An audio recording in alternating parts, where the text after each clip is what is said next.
Dear students, today in this class we will talk about the distance relays. What are the distance relays? What are the application of distance relays?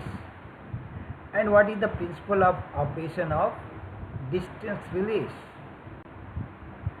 Basically, the name implies that distance relays, it means there are some parameters which has to be measured along with the distance. So that parameter can be a voltage and current. It means if for a long length, if we apply a voltage, so there will be a flow of current, and if there is a fault at any point, there will be a change in the parameter, that is in terms of the voltage or in terms of the current. These change in parameters are calculated and we are finding the fault location. So that is the way how the distance relays are working.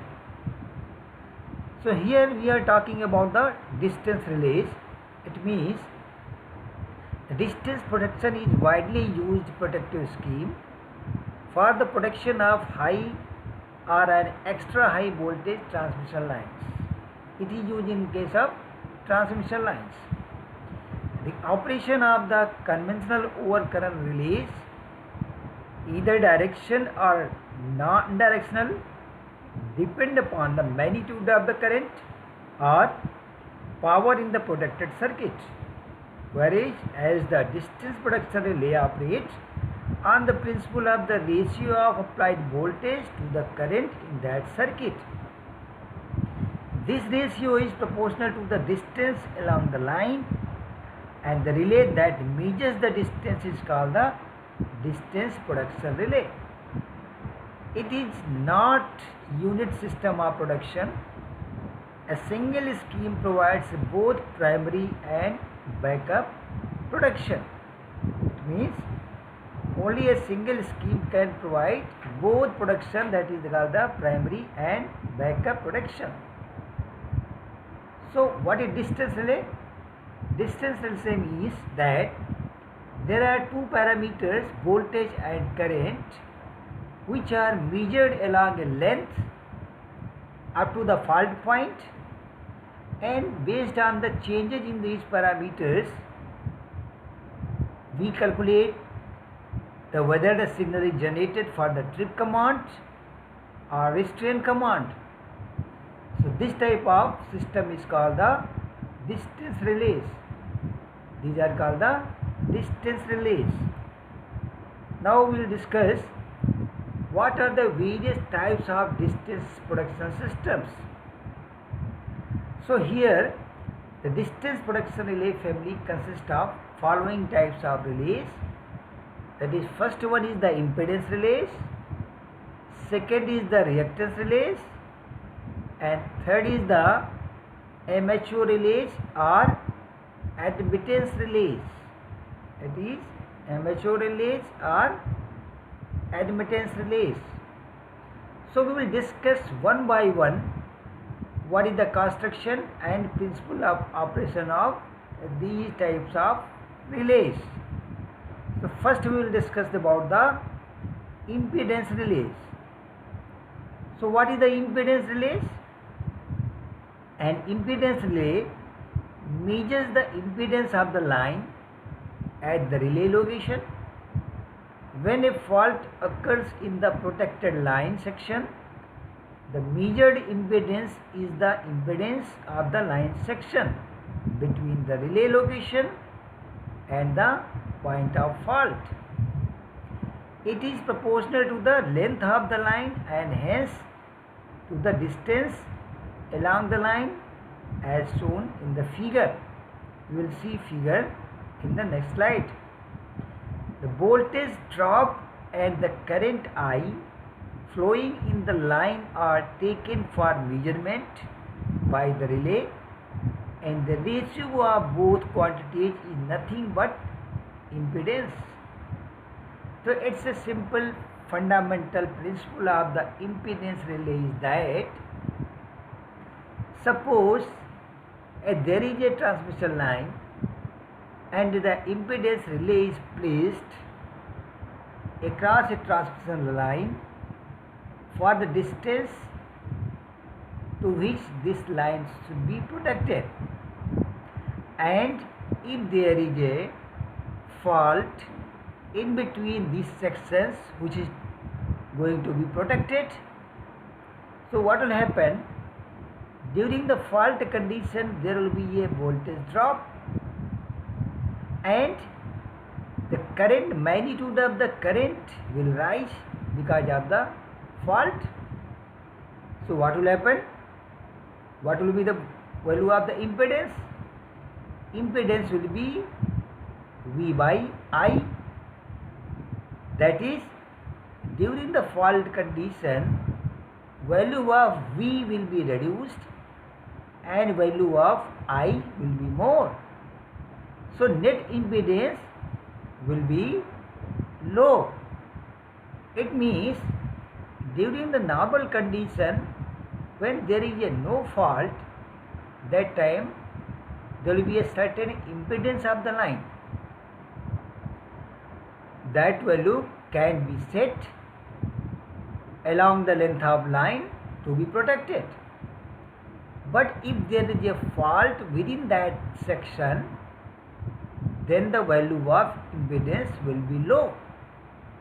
So this parameter is taken as a fundamental element, that if the impedance measured by relay is low from the set value, then there will be a trip command issue from the relay and the circuit breaker will be tripped off. However, if the impedance measured is as per the set value, then this relay will not issue any command and circuit breaker will not be tripped off. That is how the impedance relay operates. As name implies that this is the impedance relay, because along the length of the transmission line we measure the voltage and current and we take the ratio of V by I. What is V by I? V by I is nothing but it is a impedance Z. So we determine what is the value of Z, and based on the value of Z, the impedance relay issues a trip command. We will see the circuit diagram of the impedance relay. So this is the circuit diagram of the impedance relay. We have a transmission line. This is a transmission line and this is the end, this is the end. Now at the end there is a circuit breaker, and after that there is a current transformer which is mounted here. Now at the other end B side there is also again a circuit breaker, and further length of line is running beyond this point. Now we see this is a current transformer and this is a impedance relay. So the connections of the current transformer is going inside the impedance relay. So this means the current flowing across the line is being measured by the impedance relay. Now what is the second element? In second element we have a potential transformer.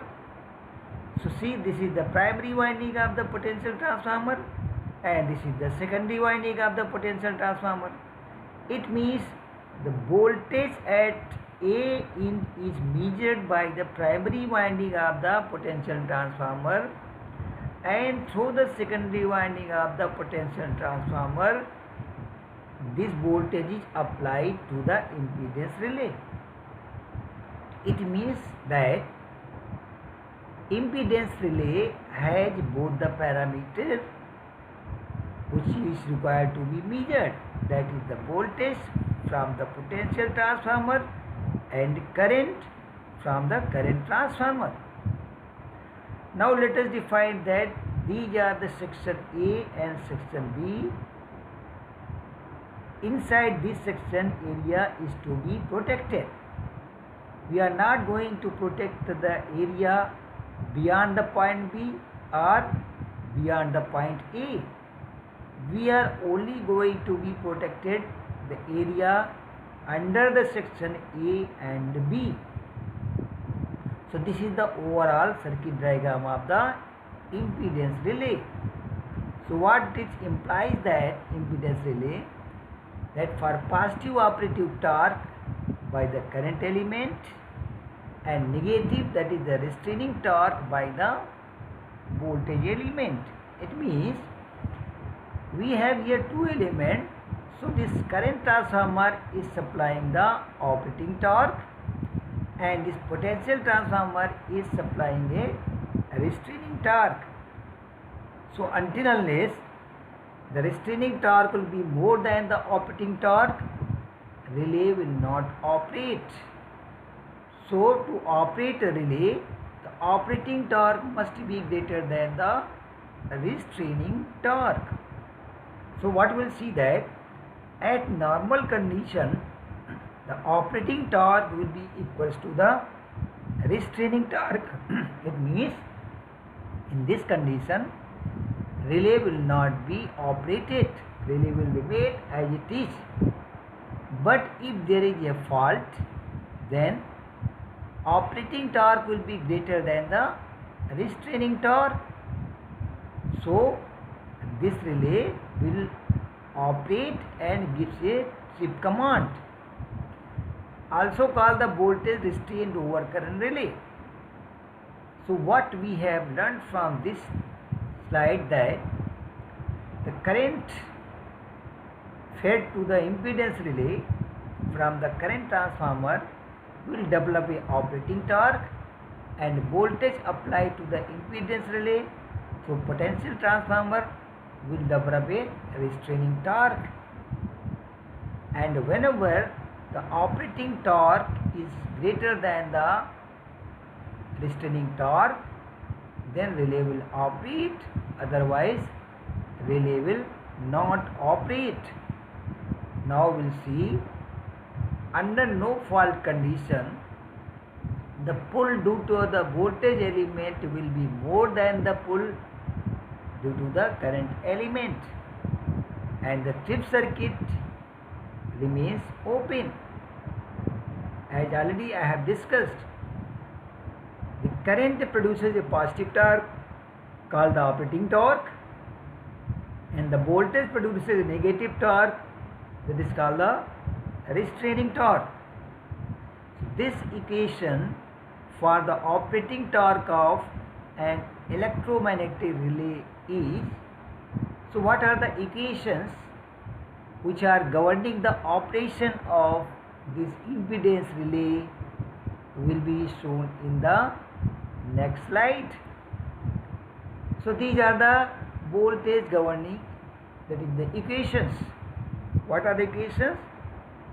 We know that there are two elements which I have studied, that is the current element I and a voltage element V, and this is a constant K. This is nothing but it is a spring control value or spring effect value.